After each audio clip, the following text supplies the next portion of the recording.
Absolutely. Welcome everybody to our February month, brand new month, and welcome to this evening's topic, which is it's all about love.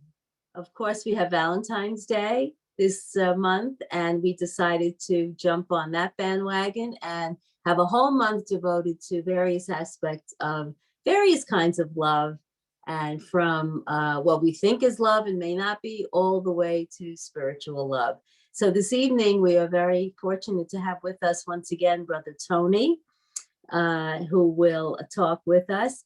You probably remember him from many sessions here. He's an architect and a planner in New York City. He has worked as a government official and as a corporate manager, in addition to managing his own practice. As a student of Raj Yoga meditation for over 20 years, Brother Tony has facilitated BK retreats for his professional community, and he also participates in programs to further the understanding of spirituality, particularly in the context of his professional life. As you know, we're always interested in integrating what we learn here with packing the suitcase and getting out there and giving it away. And Brother Tony is a brilliant man when it comes to a brilliant brother when it comes to doing that for the BKs and with the BKs. So love is a universal topic. It's something that I think is quite interesting to talk about.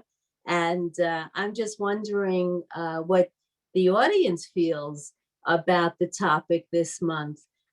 We I guess are just going to jump right into the topic this evening and invite Brother Tony to share with us his ideas of love, and particularly love and respect, and how respect seems to figure into this concept of love. Tony, are you saying you can't unmute? Is that what you just said? Brother Tony is frozen. Uh-oh. Okay. Well, totally muted for a while there. Okay, and now you're frozen. You're frozen. No, No, you're frozen. we aren't frozen. Wait, he's blinking. He's blinking. There is life. Okay. Brother Tony, we're getting off to a rocky start. It kind of threw me also. We had no audio for about 10 minutes here. But are you good now, Brother Tony? Yeah, Okay. I'm unmuted now. I could hear you before. Oh, you could not? Yes, I could, but I couldn't speak. Good. I was muted. Okay, so now we're all 100%. I'm loving it. Okay, without further ado, Brother Tony, take it away. We're talking about love and respect. Welcome. All right, good evening. Shanti, everyone. I think the first thing I want to kind of clarify is that respect has some connotations that I believe we needed to kind of eliminate right away. And that one of them is some people mistake fear for respect. And in some quarters, that's one of the things that is considered respect. And so when you're afraid of someone, or someone inspires a sort of intimidation in you, and that's not what we're talking about. That's basically fear and self-preservation. So that's not the kind of respect this whole subject alludes to. As I was thinking about this, it seemed to me that respect is actually a qualifying factor in many of our feelings and how we view our relations with people. And I thought it really kind of helps to bracket the subject of love in two areas. The first is that respect is really the beginning of a continuum that I believe ultimately leads to love. And at the end of the process, it is a way that we provide a certain quality to the feeling and emotion we call love. But we start first with respect and what that means. What is exactly is that connote to people? So the first issue of respect is the objective qualities of respect. We respect competence. We respect integrity, intelligence. We respect ethical and moral values. We respect accomplishment. We respect clarity in people. These are the list. It can be very long, but there's a whole bunch of objective qualities that constitute respect. But even here, it's a very interesting kind of dynamic because, and I use examples that maybe everybody has somehow experienced in their life. When you have a teacher whose way of presenting a subject to you is particularly engaging, and you admire and you respect the teacher, and you really are engaged by them, you like the way they communicate and the way they engage the subject, there's respect there. But something very special happens when that teacher returns the respect and comes to you and talks to you and listens to you and tries to help you understand through a kind of a direct engagement. So then you end up with a situation where you have a mutual respect. And these are the kinds of people that we end up in our lives saying that we love. We love that teacher. We love that subject. We love because we had a situation where we respected and engaged with someone and they returned it. So even in the most objective sense, respect does have a quality that begins to take us into the area of love. Another example is kind of a severe example, but it's actually appropriate, is when you're in the military. And there are people that have been in the military and you have a very extremely demanding but extremely fair superior who puts people through their activities, and then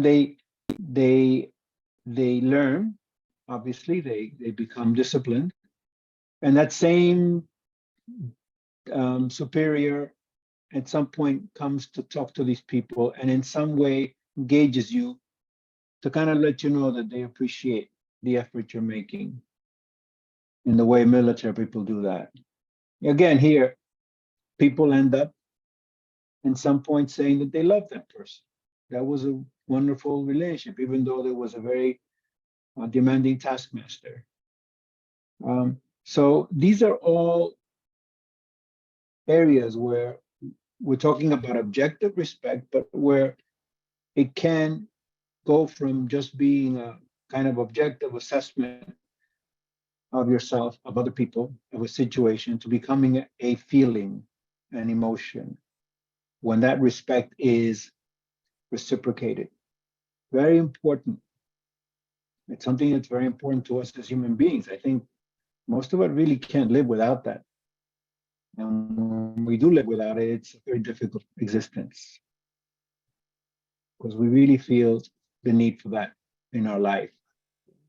Tony, I'm thinking of when I was a teacher, the more years I had under my belt, the more I could learn from my students, because, you know, when your ego's involved or when you're nervous and you're thinking about how am I doing, and what you have to do and what you have to say because you're getting paid, that can be crippling because there's no relationship. But if the relationship is not a two-way street, like you're saying, and I remembered immediately when I started to, you know, grow a little bit older in the job, and when I started to learn from my students, it was a magical thing. And they know it and they appreciate it, and their esteem goes up. So the power that we have when we can have mutual respect is incredible. So thank you for bringing that to our My attention. my daughter had a teacher like that when she was in elementary school. And we thought, and she thought occasionally in joking, that she was a bit of a space cadet. But this teacher, as I recall, was an incredibly effective teacher. And she was really engaged with the students, very, very disciplined. And um, and I got to know this woman afterwards, and she says, "Look, I'm only one person. There are like 25 people, and they have the advantage. They know where they are. I'm trying to figure out where I am." So her position was that we were on a par. We were equal, even though I thought she was clearly the best teacher my kids ever had in school. But her position was, no, I'm the same level that they are. I just want to make sure I don't fall behind. So I think the teacher is an example that most of us hopefully have been fortunate enough to experience. Yeah. And it's a gift. It's a gift to take Yeah. in someone else while you're the center of attention, you know? Yeah. So Thank you. then that's respect in the objective sense. Then we look at the qualities of respect that are not so objective, that are more things that have to do with emotions and feelings. So there are qualities that also garner respect. There's generosity, sensitivity, understanding, empathy, compassion, tolerance, and that list can be very long too. So that's another area of respect that's particularly important to us emotionally, and that really colors and informs our feelings. So when you come across a person that is like that, that's generous and sensitive and compassionate, understanding, then you have a respect of a different type, different sort of respect, different type of engagement with that person.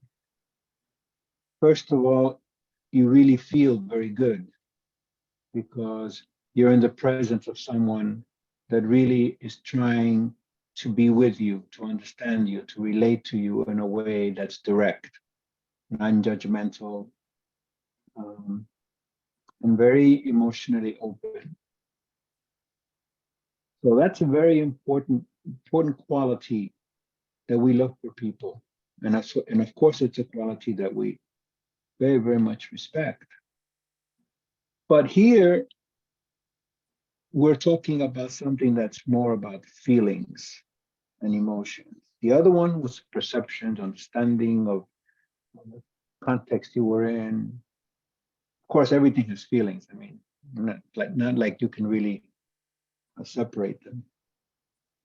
So when you're talking about the respect here, you're talking about very, very subtle and qualities of subjective qualities of experience. And so obviously, when you have a respect for someone in this context, it begins to be something more profound. The most important quality of this type of exchange is that there is results that come out of this. There is a result. There is a product that comes out of this. There's things that we experience, especially when we find someone like that and we ourselves engage in that kind of communication with someone. You begin to see things that are very, very, very important in our life. You begin to see gentleness, tenderness.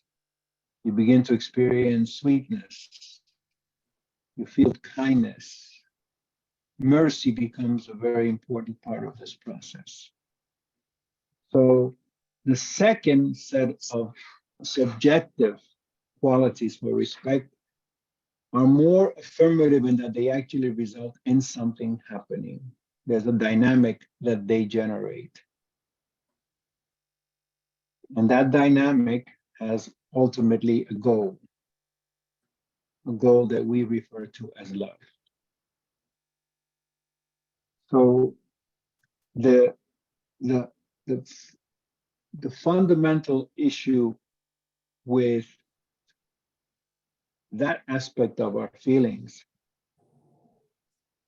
is that they are always associated with something and someone, not something, someone we're engaged with that is in some way reciprocating that level of emotional engagement. And it's resulting in something very, very important to us, qualities that we use generally to define the feeling that we refer to as love. So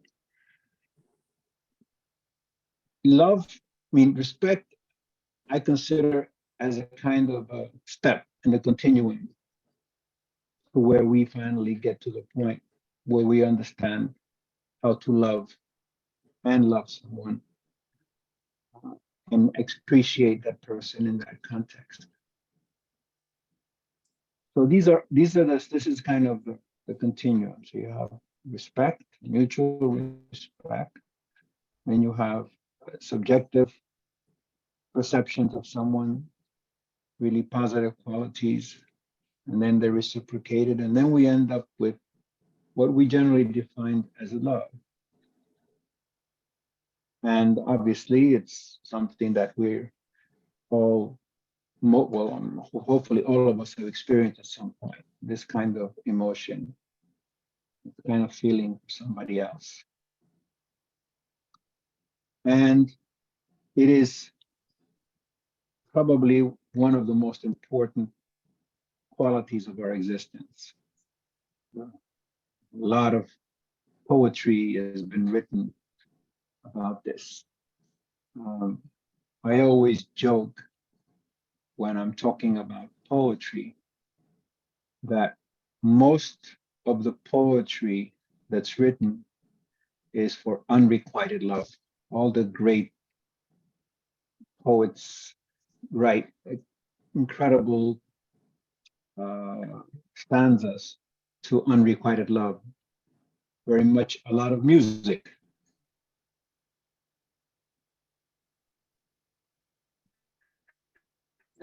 Even frozen. popular current music, Sheeran.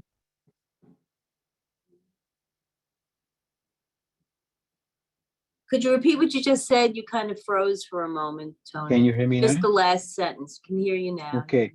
So the whole notion of love, of the whole process of people talking about unrequited love, writing about it, becoming very poetic about it. Even, and that's not just something that historic, even modern music. There's a singer named Ed Sheeran who I happened to run into, who's a very popular young singer and writer, and he writes about unrequited love. So here we are, and so many centuries away from when all the great poetic writing started, and they're still talking about unrequited love. And I have a very important conclusion for that. People write about unrequited love because requited love is its own reward. It doesn't need poetry. It doesn't need music. It doesn't need anything but its own justification. And that, I think, is one of the things that is very important to kind of keep in mind because when love is requited, when all these qualities are shared, you don't need poetry, you don't need esoteric flights of words, you just need the actual experience. Okay. I've got to jump in here a second, Tony. Okay, sure. I'm a little confused because all the songs I heard when I was a kid listening to rock and roll about unrequited love had to do with I love him, but he doesn't love me. And when we grow up, we realize that that teenage love isn't love at all. It's some sort of infatuation that is an attraction.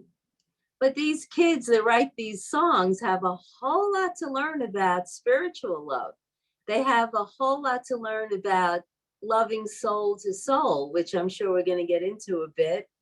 And so I I I don't see that as a process of first I have to join with someone and learn it and evolve to it. I think that there is a mature love, and then there is what we sometimes call love. Tell me if you agree, but it isn't really love at all. It might Well, be an I think attraction. well, I think just to be kind of generous about this. Love can be something that we have for someone because of those person's qualities, but it's not something that's reciprocated. Not something that is becomes the engagement between two people. There's a lot of that in our life. So how does respect fit in there?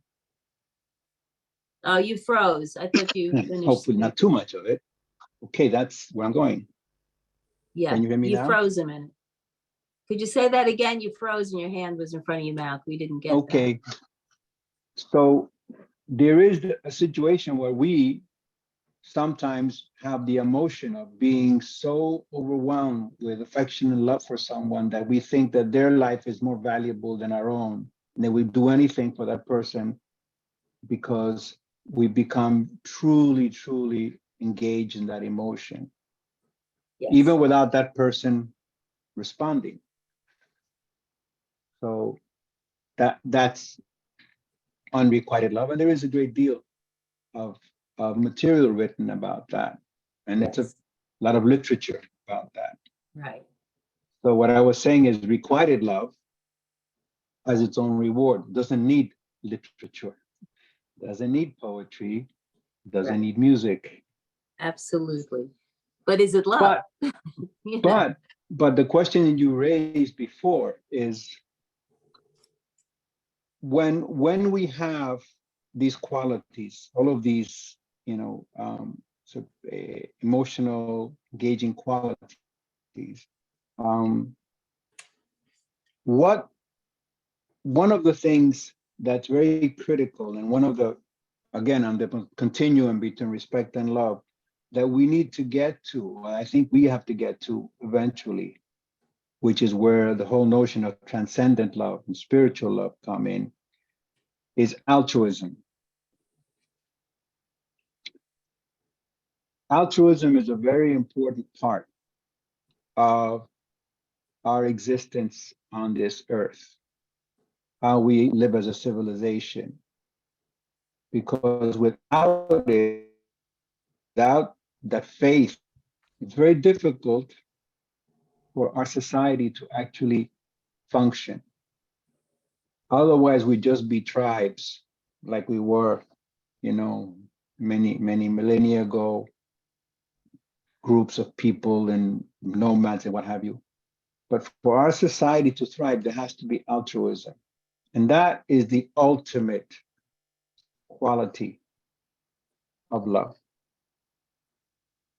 And it's very important because it is the one thing that really makes love a very unique experience. Because if love is based on mutual engagement, that someone loves you and I love them, you love them, there's a kind of a self-interest aspect to that. But when you love altruistically, which is where spiritual love begins, then you're talking about something much more fundamental.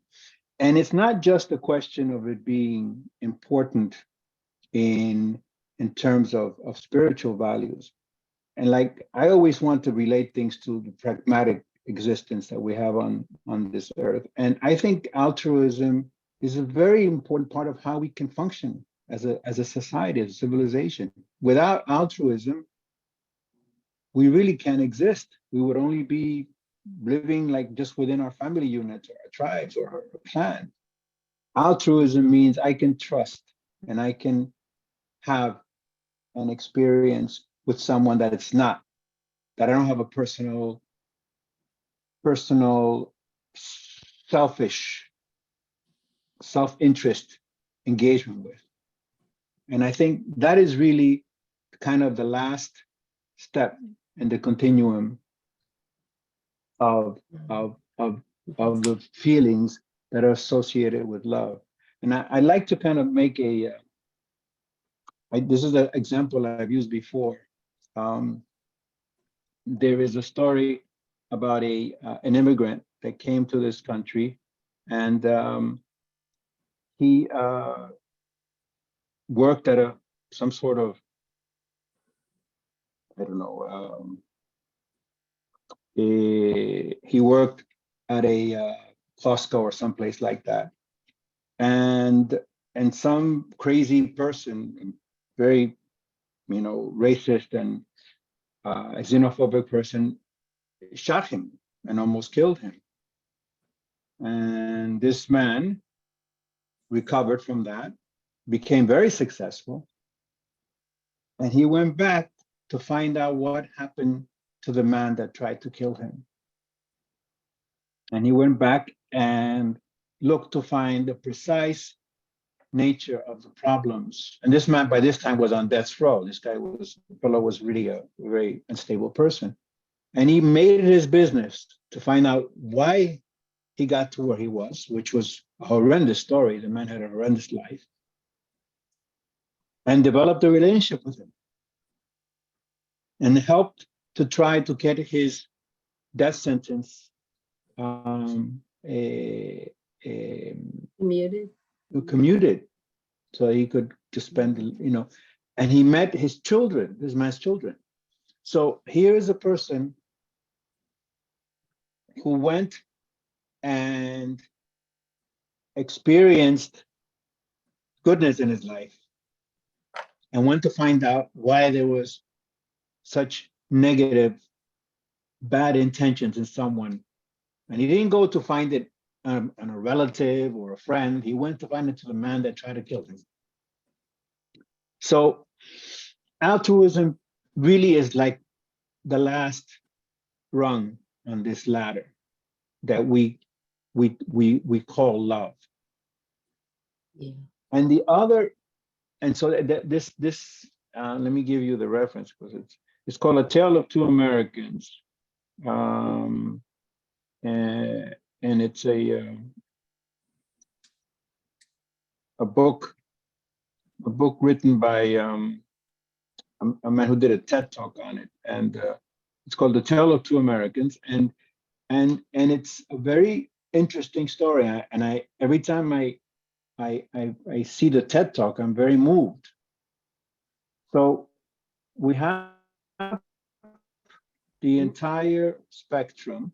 We start with respect, and then you end up, if you look at this ladder, you end up at a place where you're able to appreciate the reality of someone completely separate from yourself.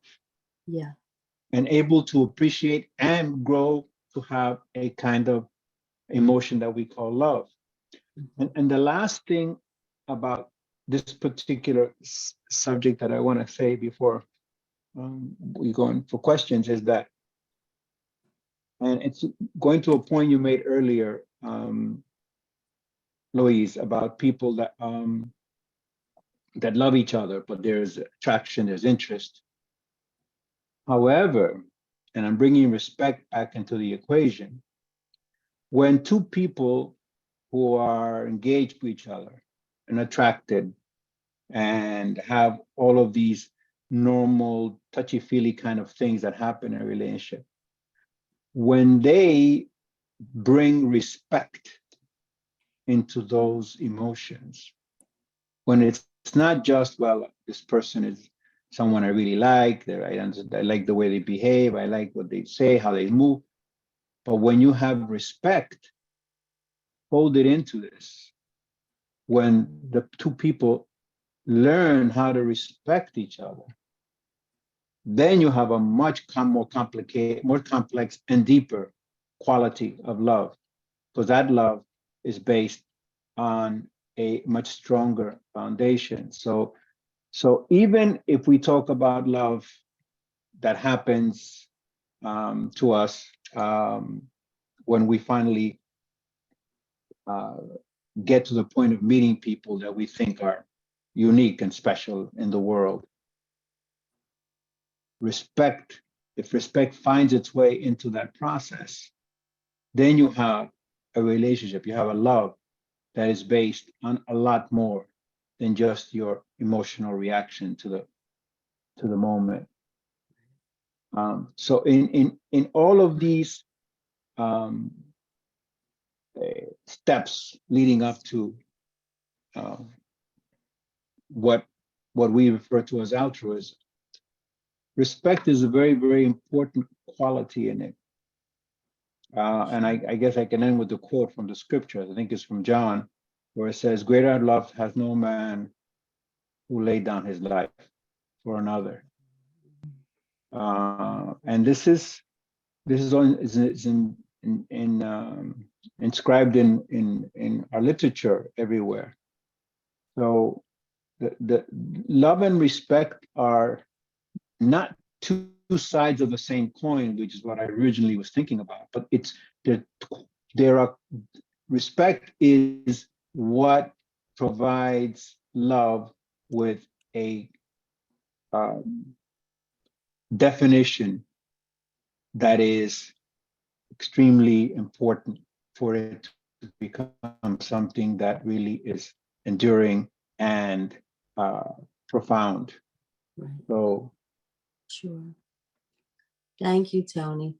For those in our audience who may not be familiar with the word altruism or altruistic, I looked it up quickly. It's showing a disinterested and selfless concern for the well-being of others. It's basically a totally unselfish act that is pure in its egolessness, I would say. And it's doing good just for this sake of doing good. So we do have a comment in the chat. Have you seen the chat? And I'd like to invite everybody to put down anything they'd like to share with Brother Tony on this. And I'd like to, I think it's Carol. Can you see it, Tony? I don't see anything except the ones I'll read it to you, okay? with you. I'll read it to you then. Okay. Carol is saying the word love is overused and diluted. It is used for a strong physical feeling toward another human being. It is used toward an animal. I love my dog. I love gardening. I love baseball. I love this book. I love to read, etc. It is used in speaking because of a limited vocabulary. I have fun with my dog. I enjoy gardening. I have fun playing baseball. I was enlightened by the book. I revere the teacher. I respect the brother. I admire the skills of the physician. And she says, I appreciate, would you agree with this, Brother Tony? She's asking you directly, Tony. Yes, like I love your sweater. It's really lovely. I love that dress. That's a really great suit you have on. It's really, I love it. Love it. Looks. I agree that it's an overused word, but I don't mind it. It's better than other words that people use. For sure. So I accept it's overused, but if you're going to overuse one word, love is okay. You know, there are other words that are overused that I'm not so sure I would appreciate so much. Right. But so I agree. If we basically use shorthand to say what we feel, which means most of the time we're not saying what we feel. We're just throwing things out. So, and when something is positive, we use love. Lose me again. It's great. Love it, Love it. So I agree it's So there's overused. that side of it. Can you hear me now? Yeah. Okay. So I'm sorry, you're cutting in and out. Am I cutting you off? No. Okay. So we're talking about spiritual love. We're talking about soul to soul love. We're talking about a very evolved love. How do we love someone that's hard, that's doing something that makes them very hard to like? Well, there And is a should we? quote. There is a quote. There is a quote by a famous Indian spiritual leader named Vivekananda, who's one of the fathers of really modern Hindu spirituality. He and Ramakrishna. And he says, the atheist that helps his fellow man selflessly without expecting reward, just because they need it, and does this as a natural gesture, is closer to God than the devout person that doesn't do that. It's one of my favorite quotes. And I think here you bring in the what does it mean to love someone? And we talked about in our conversations, we talked about service as being one of these things that are part of this process. So this quote takes us, clearly into where the service part of it goes in. What is our role on this earth?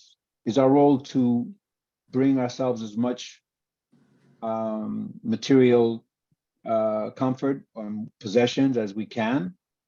The modern kind of shorthand for this is the one who dies with the most toys wins. Okay, Yes. so how do we love someone who's not lovable? Okay, well, first we start with service. What is our role on this earth? If our role on this earth we determine is to get as much stuff for ourselves as possible, then obviously this is not a discussion that you can have. But if you feel that your role on this earth is something beyond that, that has to do with your cooperating with your fellow man, which, by the way, is the way that we've managed to have civilization. It's not just something that we do because we're, it's how we come to be where we are. If your role is to do something to help your fellow man, that's where it starts.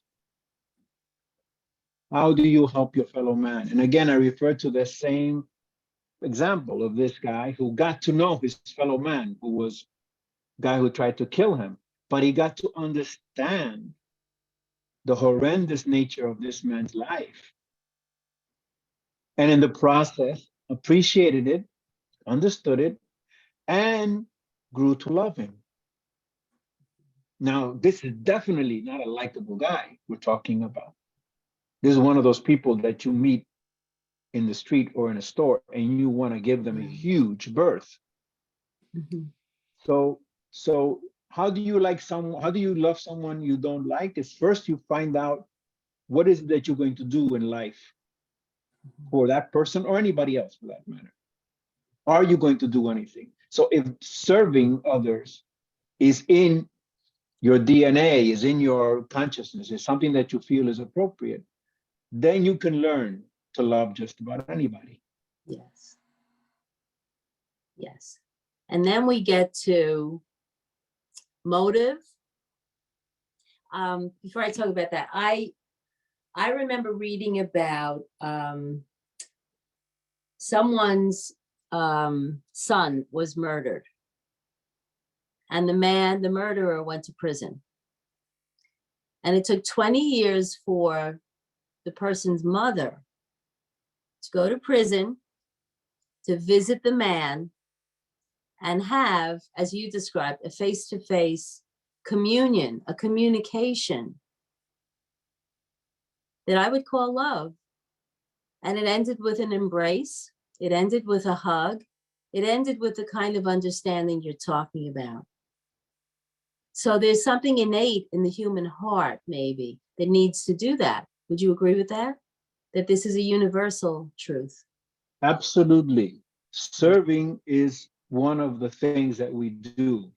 We've done since the beginning of our, I have to say this. There's a book that my son gave me for Christmas. He always picks these books that are incredibly dense because he's hoping that maybe I won't get through it. And I'll tell him that I couldn't do it. So, and the book is called Sapiens. And the book, it talks about when did we become what we are, as opposed to Neanderthals and all the other archaic humans. And he uses a term that's very interesting. He says cognitive revolution.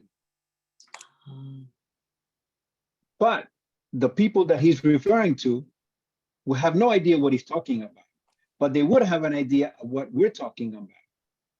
It's when people develop transcendent values, when Yes. religion, spirituality, altruism, all these qualities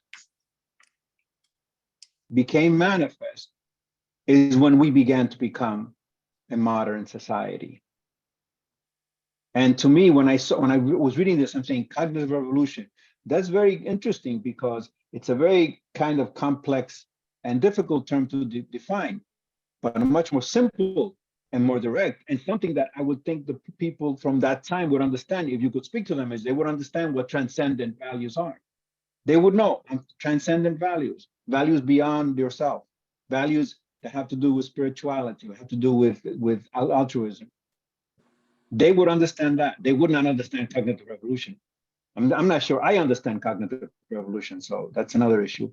But it is, I think, part of our DNA. And this is what this fellow is saying inadvertently, is that we are structured, we are wired for that transcendent process of understanding and communication. So I absolutely agree that service is a very important part of what we are as human beings. It was one of the things that distinguishes us from the rest of the universe, certainly from the animal kingdom. Yes. And then we get into the complicated issue that I alluded to before of motive.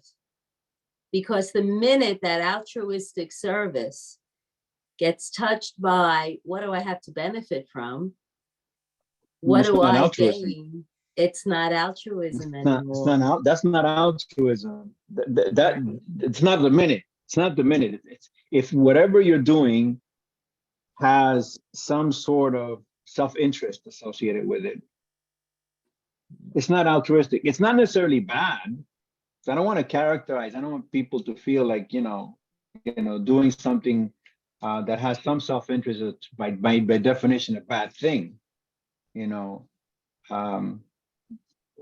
That's a big part of our society. But if we want to talk about how do we move beyond what happens every day, well, how do we move to do something that's transcendent? Then altruism is one of those qualities. Going beyond yourself, looking at things that are not limited to your perception. Right. Transcendent values are really the beginning of that process. Yeah, and there's total respect in that. There has to be. You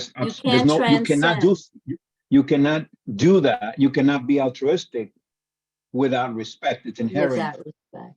It's inherent quality when we do something for someone else. Yeah. So if I'm a billionaire and I donate a wing of a building, and I'm doing it out of a very strong feeling of I have so much money, it's the right thing to do, or other reasons, or I have a family member and I want to help this particular cause. There's no judgment of the cause.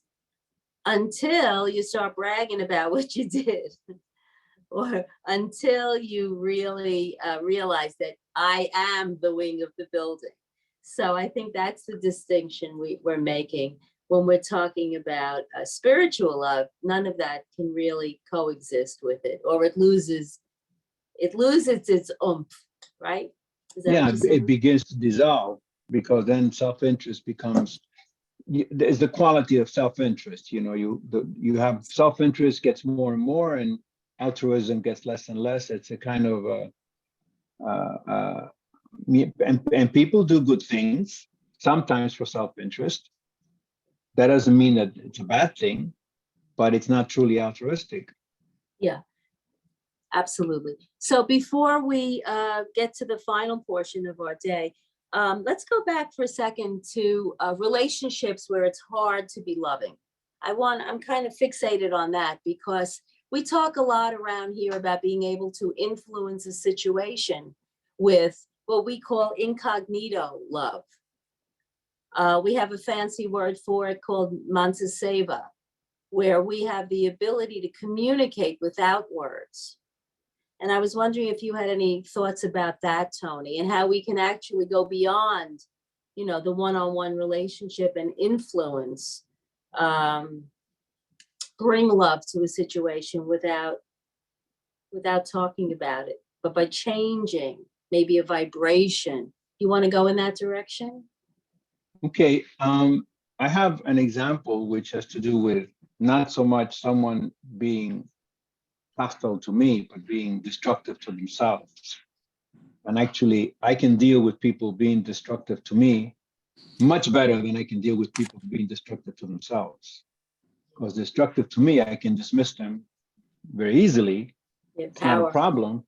Yeah. But destructive to themselves, that's really hard to kind of just say, okay, I'm not going to ignore this, So how do you deal with someone? How you get to love someone or get to help someone that is trying to destroy themselves? I mean, that to me is really the toughest kind of love that you can begin to kind of evolve in your consciousness, because you're constantly saying this person is so negative and so destructive. Everything they do, whatever I help them is just lost, and it has no value, and I'm just wasting my time, wasting my efforts and my resources. So, and this is personal. This is not something I'm talking about objective. This is not some objective assessment I'm making. This is something I have experienced myself. What do you do? Well, the most important thing that I have looked at is that it is not up to me when something changes. For me to say, well, this has to change. I have to change this, which is what I do. This is not like, this is something that is inherent in some of my activities. I want to change the person's. That's an arrogance. It can be, it doesn't necessarily be an arrogance in trying to put anybody down or hurting someone, but it's an arrogance that's just the same. Yeah, Because we're not I God. don't have the power to Yeah. change that. Right. People would say we're not God, as though Yeah. God can. But the truth of the Right. matter is, it's effort, not outcome, I think you're saying. So the first thing is to say, okay, the change that you think should happen is not up to you. It's not in your hands. So what is in your hands? If the person is someone that you haven't completely dismissed, you haven't given up on, because in my case, I can't. It's someone that I'm very, very fond of, and I can't just completely walk away and say, okay, you go and kill yourself and see if I care. So what you do is you continue to provide that person with a positive reinforcement and not focus on telling them how negative they are, which is what I used to do. Telling them you're doing all these terrible things, you're hurting yourself, you're hurting other people. And Yeah. that doesn't That's a do any good good. way. Yeah, that's a good way That to doesn't, start an argument. That's That a good doesn't way do to anything. incite. It doesn't make anybody happy. It certainly doesn't make you happy, right? So what you focus your energy on, and I'm not trying to suggest this is simple or easy to do, by the way, case that's sounding like that is. It's not easy to do. It's not simple. But what you focus on is what can I do to help this person? What can I do? What are the things I can do? And in terms of Mansa Seva is always making that person feel that when it comes to you, there's always an intent that's positive, that I'm going to try to help you. And that breeds trust too. And that breeds not just trust. Trust is something people have when they know each other for all their lives. It breeds a sense of, okay, let me listen to this. They're no longer criticizing me. They're no longer saying I'm this terrible person. I would know I'm a terrible person. I don't need to be told I'm a terrible person. When you focus on just giving that person positive kinds of reinforcement, obviously not doing something to help them hurt themselves, but something positive, and only that, and not focus on all the negative things that they've done or doing, but saying, okay, when I'm with this person, this is what I'm going to do. I'm going to serve them in that way. Serve them with good feelings, good vibrations, that they are someone that's valuable to me, that's important to me, and that I love them, or I'm very fond of them, and that they should know that. They should understand that. Mhm. So that is what I would say when you're dealing with someone like that. And again, my experiences with someone who's self-destructive, not trying to attack me. I don't have any problem with people that attack me. I'm okay with that. People that attack me, I have no issues with. So, uh, um, but it's only with people that are attacking themselves. So you don't focus on anything negative. You just focus on what can I do for this person? What do they need from me emotionally? And they need emotionally from you. In Yeah. case you didn't know, they always need emotionally from you, because people like this are not getting it from anybody else. All people want to feel understood. They want to feel Absolutely, heard. And we're absolutely. coming full cycle now around to your discussion of empathy and compassion and all of those virtues that can diffuse a situation when we give it, because everybody wants it and everybody needs it. Stopping an argument, not letting it happen by just saying to the person, oh, oh is a full sentence. Someone once told me that, oh, instead of fighting back or having to get your way, or I'm so sorry you feel that way. It was never my intention, can lovingly stop the person from accruing all kinds of bad karma by getting incited. And I've caused that. If I'm going to feed a fire and it flames up, I have to take responsibility for being more loving by not lighting the match. And this is the power that I think we learn here. And this is I the have spirituality. I have a lot of experience on lighting matches, so I Do know you? exactly what you're talking about. I think we all did at some time, and maybe that's why we're here. Yeah. Maybe that's why we're looking for our higher selves and trying to draw it out of other people, Is there a chat? Anybody have anything they want to say before we wind down? Eric, can we unmute tonight if anyone wants to say something? Sure, we could do that. Anybody? A little loving comment for Brother Tony joining us this evening. Don't be shy. Any feeling or thought? Hold on a sec. The participants unmute themselves and comment on conversation tonight. Couldn't hear you, Brother Tony. Brother It's Eric. Yeah. Okay. The individuals can unmute themselves.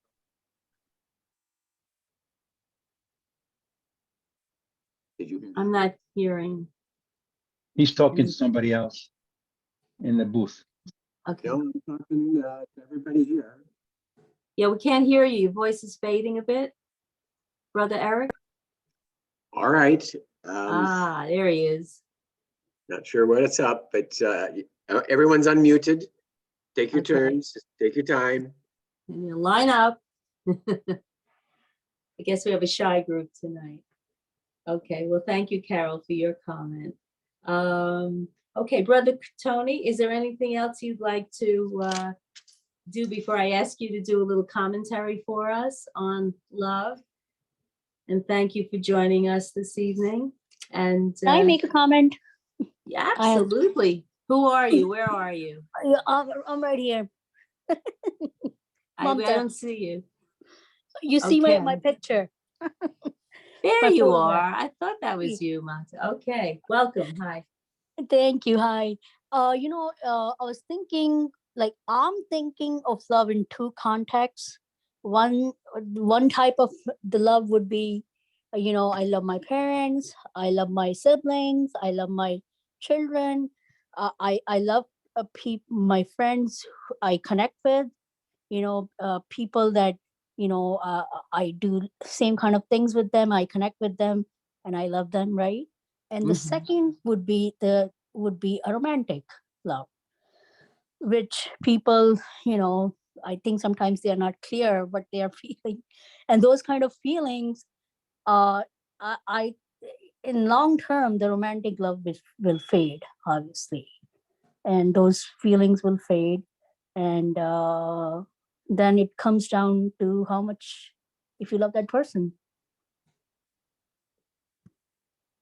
Or how much you're Just a willing thought. to be a we. Yeah. And to have respect. You're really talking about Right. respect, I think. Yeah, I mean, if you have Respect, or romantic even love, your certain values when it comes to romantic love, and you're intimate, and if you're married to them, because that those feelings in the long-term relationship, they're not going to be there. it depends on whether this kind of love also is accompanied by respect. Exactly. If I you agree. respect the person, if they respect you in return, you have another dimension of that relationship that makes it, more viable. So I agree with you. and there is not unusual for there to be a relationship that is based, that love relationship where respect is not there. I mean, we know about that also. So Exactly. I agree. it's really critical that respect. That's why respect is kind of the qualifying factor in love.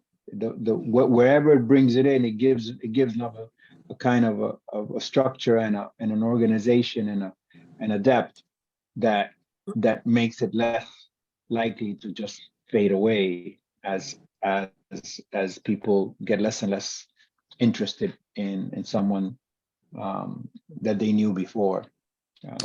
Right, Brother Tony. Now I'm thinking of another thing. When you're talking about respect, we are taught every day showing compassion, showing empathy, and all those things, and we keep those things in our awareness, in our mind.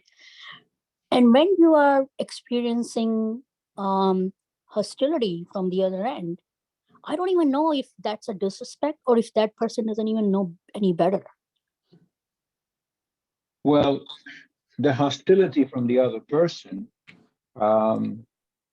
it has to do with that person's situation. And the example I used about this immigrant that almost got killed by this irate, crazy person. That when someone is disrespectful and aggressive and negative towards you, most of the time, I would say almost all of the time, it has nothing to do with you. It has to do with that person. So I agree. The first thing is you have to look, and you have that situation, is you have to say, wait a minute, this is not about me. Because if you believe that it's about you, and this person is using you as a focus for their negative, Yeah. then you got two people against you. You have to at least Right. have one person on your side, okay? True. You have to have at least So one true. person on your side. You got to be on your side. Otherwise, it gets very difficult to deal with. Very good. Once you're on your side, then you know this person has got a problem. That's not your problem. It's not your problem. And then you I can have to focus stop on you. what it is your problem. Yeah, I'm just looking and I'm seeing that it's 8 o'clock, and I just want to thank you, Mom, so much for Thank you. volunteering. But we want Brother Tony at this point to take us out with a little meditative commentary, if you want. And before he does that, I just want to remind the audience that next week, continuing with our It's All About Love theme, we will have Sister Kamla from Peace Village with us, and she will be talking about love and support. So Brother Tony, would you do the honors? Okay.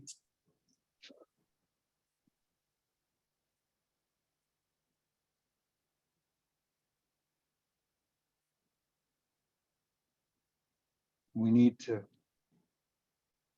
still our emotions, not our thoughts, our emotions. Stop them.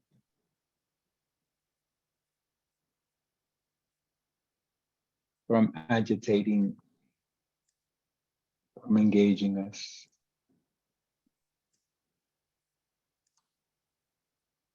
Just have them settle.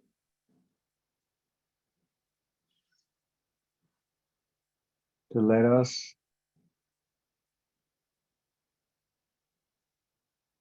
go into our consciousness.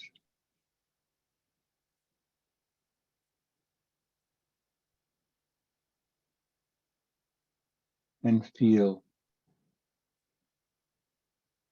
all of this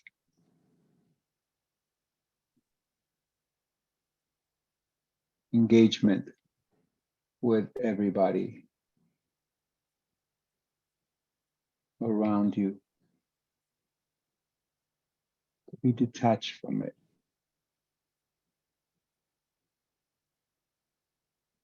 To go deep into yourself and feel that this engagement is all on the surface of your consciousness.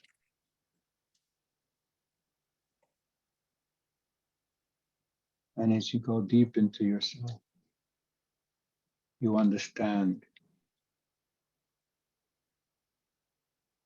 that those are the things that touch you.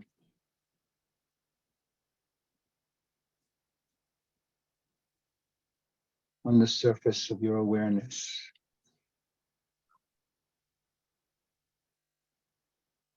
But that you're separate from them.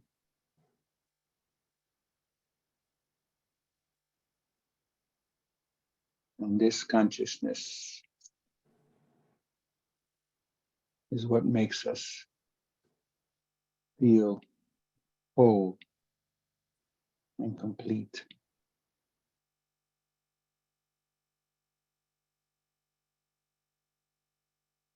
Totally independent of all of those links at the edge of your consciousness that tie you to the rest of the world.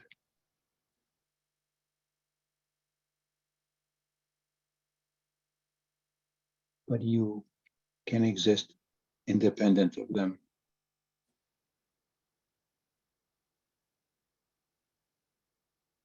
Focus on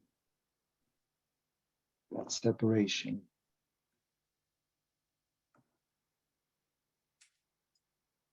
And be able to breathe the air of independence that provides, as that is what makes us who we are.